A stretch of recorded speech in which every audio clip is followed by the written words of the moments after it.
കേന്ദ്ര കാലാവസ്ഥാ വകുപ്പ് നൽകുന്ന കണക്കനുസരിച്ച് 5 ദിവസം കൂടി ശക്തമായ മഴ ഉണ്ടാകും എന്നാണ്. 10-ാം തീയതി വരെ ശക്തമായ മഴയാണ് പറയുന്നത്. ഒപ്പം തന്നെ 8 ജില്ലകളിൽ ഓറഞ്ച് അലേർട്ടും പ്രഖ്യാപിച്ചിട്ടുണ്ട്. പലയിടത്തും പെയ്യുന്ന മഴ വളരെ ശക്തമാണ് എന്നുള്ളത് കൂടി പറയേണ്ടതുണ്ട്.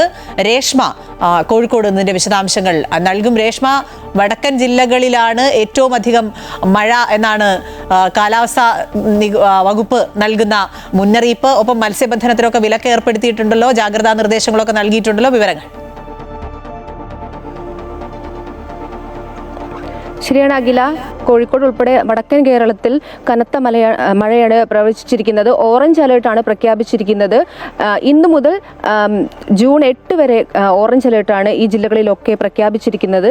എന്നാൽ ഇന്ന് പുലർച്ചെ മാത്രമാണ് ശക്തമായ മഴ ഈ കോഴിക്കോട് ഉൾപ്പെടെ ഉണ്ടായിരുന്നത്. ഇപ്പോൾ നേരിയ ചാറ്റൽ മഴയാണ് ഉണ്ടായിരിക്കുന്നത്.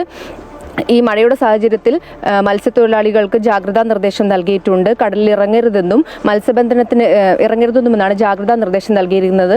ഒപ്പം തന്നെ ജൂൺ മാസം 10-നുള്ളിൽ തന്നെ കാലവർഷത്തിനോടൊപ്പം തന്നെ ഈ ട്രോളിംഗ് വരുന്നതിനെ കൊണ്ട് ഈ മത്സ്യത്തൊഴിലാളികൾ കനത്ത പ്രതിസന്ധിയിലേക്കാണ് പോകുന്നത്. അതിന് തൊട്ടു മുന്നേ ഈ മാസം ആരംഭിച്ചതു മുതൽ തന്നെ കടലിൽ ഇറങ്ങാൻ പറ്റാത്ത അവസ്ഥയിലാണിവർ. അതിനോടൊപ്പം തന്നെ ട്രോളിംഗും വരുമ്പോൾ എന്ത് ചെയ്യണമെന്നറിയാത്ത അവസ്ഥയിലാണിവർ. അതേസമയം തന്നെ മഴ ശക്തമാകുന്നതോടെ നമുക്ക് വിനോദസഞ്ചാര മേഖലയിൽ ഉൾപ്പെടെ കനത്ത വിലക്കാണ് ഏർപ്പെടുത്തിയിരിക്കുന്നത്. ഈ മേഖലയിലേക്ക് കടക്കരുതെന്നുള്ള നിർദ്ദേശമാണ് നമുക്ക് ലഭിച്ചിരിക്കുന്നത്. ഒപ്പം തന്നെ നമുക്കറിയാം മലയോര മേഖലയിൽ കനത്ത ജാഗ്രതാ നിർദ്ദേശം നൽകിയിട്ടുണ്ട്.